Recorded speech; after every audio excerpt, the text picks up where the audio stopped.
जय हिंद दोस्तों।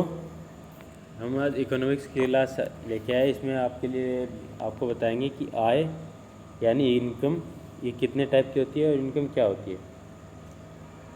इसके बाद आपके अभी इनकम है, इसके बाद नेशनल इनकम मतलब राष्ट्रीय आय के बारे में अगली क्लास में बताएंगे। उसके बाद अनएम्प्लॉयमेंट के लिए आपके लिए क्लास आएगी। तभी आय, अब इसमें इम्पोर्टेंट क्या है कि आय क्या है, व्हाट इज इनकम, कि आय है क्या।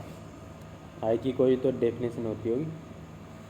अब ये हम सीधे आपको बता दें मौद्रिक आय, ये प्रयोज्य आय, इसका कोई मैटर नहीं है। पहली बात ये पता होनी चाहिए कि आय है क्या। तो दोस्तों आय वो चीज़ है अगर किसी व्यक्ति को श्रम के बदले मिलने वाला धन आय कहलाता है। ठीक है दोस्तों, समझ रहे हो ना। किसी भी व्यक्ति को श्रम के बदले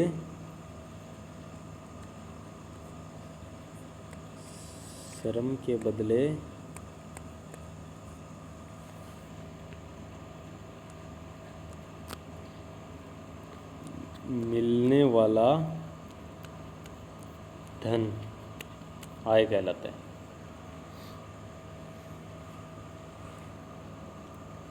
ठीक है, श्रम के बदले अगर कोई धन आपको मिलता है तो वो आपकी आय होती है। अब वो कोई बिना काम किए अगर आपको धन दे दे तो वो आपकी आय नहीं होती।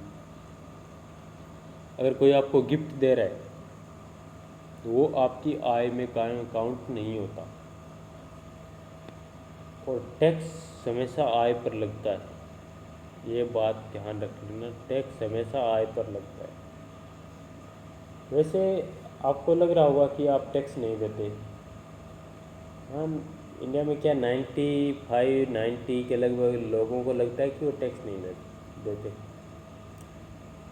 तो आपको मैं बता दूं कि हर वो इंडिया का हर वो नागरिक जो सामान खरीदता है हमेशा टैक्स देता है, इनडायरेक्ट टैक्स देता है। पर इस पर भी मैं आपको एक क्लास में बताऊंगा इनडायरेक्ट टैक्स क्या होता है, डायरेक्ट टैक्स क्या होता है, जीएसटी क्या है। पर अभी मोटा मोटी मैं आपको बता रहा हूँ बस ऐसे ही कि क्योंकि ज़्यादा हम टॉपिक से भटकेंगे नहीं, कि आप भी इनडायरेक्ट टैक्स देते हो। वो बाद में जब क्लास आएगी उसमें बताऊंगा कैसे देते हो। अभी हम आय के 3 प्रकार होते हैं, उसके बारे में जिक्र करेंगे। तो सबसे पहले हम आते हैं मौद्रिक आय पर।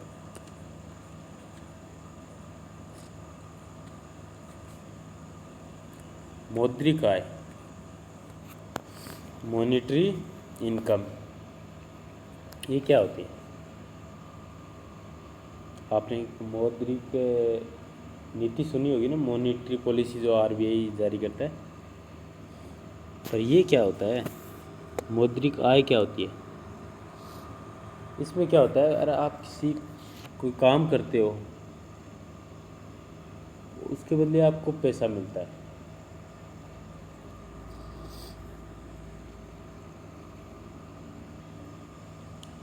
अब मानो आपने कोई काम किया और आपको पैसा मिला है 10,000।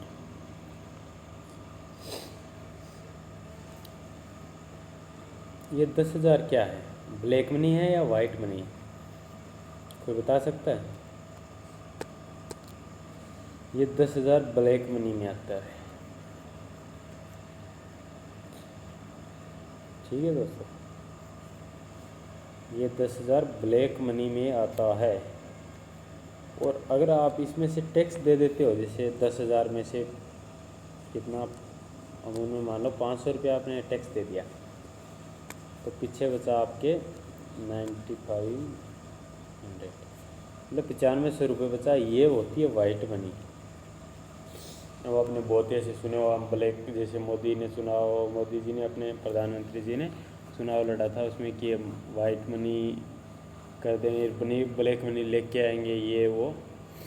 तो वो ब्लैक मनी क्या होता है, वो कुछ चोरी का पैसा नहीं होता ना, जुए से जीता हुआ होता है। वो ब्लैक मनी ये होती है कि उससे टैक्स नहीं दिया होता है। उससे अगर आप टैक्स नहीं देते हो तो वो क्या होता है, ब्लैक मनी हो। जैसे आपने टैक्स दिया तो ऑटोमेटिक वाइट मनी हो जाती है। पर आप सोचो फिर टैक्स क्यों नहीं देते, टैक्स तो दे देना चाहिए। पर अगर जो बिजनेसमैन है वो लगभग, आपको ऐसे ही एग्जाम्पल के तौर पर बता रहा हूँ, बड़े बिजनेसमैन हैं उनको अपनी आय का लगभग 30 से 40% इनकम टैक्स में चला जाता है उनका। अगर वो 1 करोड़ रुपए कमा रहे हैं तो 30-40 लाख रुपए इनकम टैक्स के में चला जाता है उनका। अब कोई 1 करोड़ रुपए मेहनत करके, अगर सपोज करो आप भी अगर 1 करोड़ रुपए कमा रहे हो, अगर 30-40 लाख रुपए सरकार को देते हो तो आपकी क्या बचेगा, बचेगा। पर आपको इतना बड़ा अमाउंट होता है कि वो देने में आपको बहुत ज़्यादा दिक्कत होती है। इसलिए क्या करते हैं, उसका ब्यौरा इधर उधर दिखा के कैसे भी करके 10-15-20 हज़ार रुपये 1-2 लाख रुपए वकील वगैरह होते हैं इनको दिया, और उसका इधर उधर दिखा के उसका फाइल निपटा देते हैं। तो वो क्या रह जाती है, वो ब्लैक मनी को वैसे वाइट मनी तो वो कर देते हैं। पर अगर वो इस पर टैक्स ही नहीं देते, अगर वो टैक्स भरते ही नहीं है तो क्या होता है, तो ब्लैक मनी रह जाती है। वो टैक्स देते कब नहीं, क्योंकि उसका ब्यौरा कोई सरकार के पास, गवर्नमेंट के पास होता नहीं, तो वो टैक्स देते नहीं। अगर वो टैक्स नहीं देंगे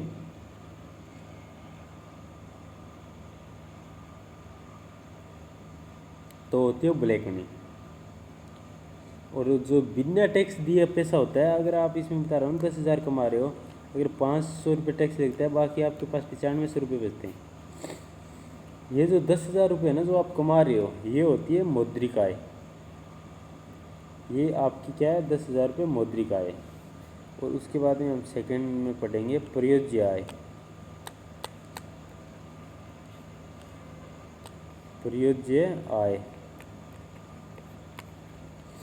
प्रयोज्य आय इसको बोलते हैं इंग्लिश में डिस्पोजेबल,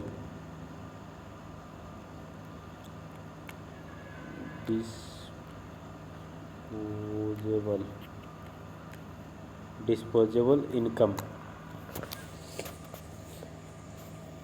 ये होगी डिस्पोजेबल इनकम। डिस्पोजेबल इनकम क्या होता है, अभी आपको मैंने एग्जांपल दिया था, अगर आप 10,000 रुपये कमा रहे हो, 500 रुपये टैक्स दे रहे हो, तो बाद में क्या बचते हैं, 9500 रुपये। ये 10,000 रुपये जो कमा रहे हो ये तो है मौद्रिक आय। और ये टैक्स निकाल कर और ये जो 9500 रुपये बचते हैं ये है प्रयोज्य आय। इसका क्या होता है, मौद्रिक आय है, उसमें से अगर हम टैक्स को निकाल देते हैं तो बाद में क्या बचती है, हमारी प्रयोज्य आय। ठीक है दोस्तों, ये होती। अगर आप कुछ भी खरीदोगे तो उस पर एक बात का ध्यान रखना, आप उस पर टैक्स लगा रहता है। कुछ भी सामान खरीदो उस पर टैक्स पहले से जुड़ा रहता है और आपका टैक्स लगता है। आप अगर 1 kg चाय लेते हो, 1 kg चाय पत्ती लेते हो, तो उस पर आपका टैक्स पहले से इंक्लूड रहता है। अगर आप 1 kg चाय पत्ती 200 रुपये दे रहे हो तो मतलब उस पर सरकार का 20 रुपये 50 रुपये उसमें टैक्स पहले से जुड़ा रहता है। और आप उसी टाइम चाय पत्ती खरीदते टाइम उसका टैक्स उस दुकानदार को देते हो, दुकानदार मिल को देता है और मिल गवर्नमेंट को देती है। वो आपको पता नहीं चलता कैसे जाता है, पर वो इनडायरेक्ट टैक्स जाता है गवर्नमेंट के पास। इसलिए दोस्तों बता रहा हूँ, आप टैक्स देते हो, इनडायरेक्ट टैक्स देते हो आप।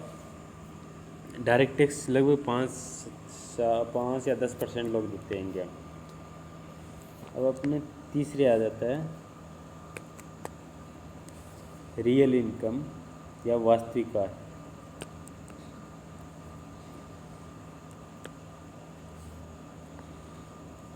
वास्तविक आय,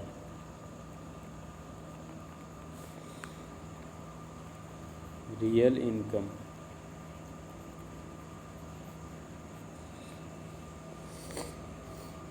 ये क्या होता है, रियल इनकम ये होता है अगर आप 10,000 रुपये कमा रहे हो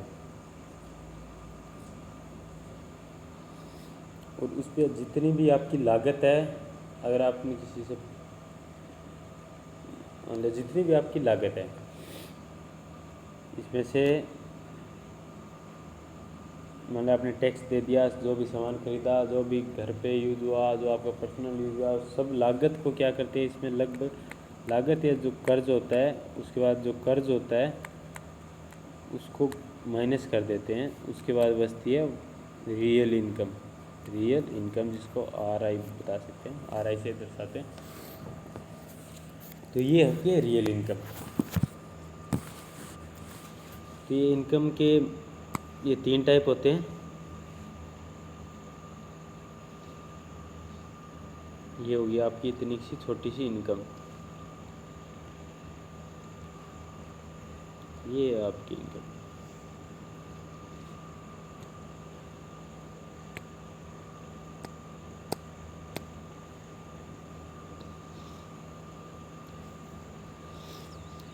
इसको गौर से देख लीजिए। अब नेक्स्ट क्लास इसके बाद आएगी आपकी नेशनल इनकम, क्योंकि अलग अलग टॉपिक की एक अलग अलग क्लास इसलिए लेके आ रहा हूँ मैं।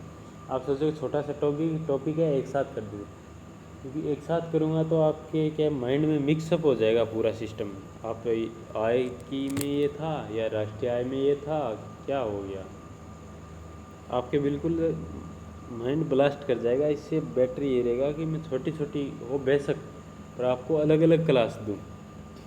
उससे क्या, आप अगर अभी आय समझ रहे हो तो इस क्लास के एंड तक आपका दिमाग में यही रहेगा कि हमें इनकम के बारे में ही ध्यान देना है। और जैसे आप दूसरी क्लास जब आएगी उसको ओपन करोगे तो आपके माइंड में रहेगा कि हमने इनकम या आय के बारे में तो पढ़ लिया था, पर हमारे को क्या है राष्ट्रीय आय के बारे में अब ध्यान देना है। तो इसलिए मैं आपके नेक्स्ट क्लास लेके आऊँगा नेशनल इनकम की। ठीक है दोस्तों, धन्यवाद।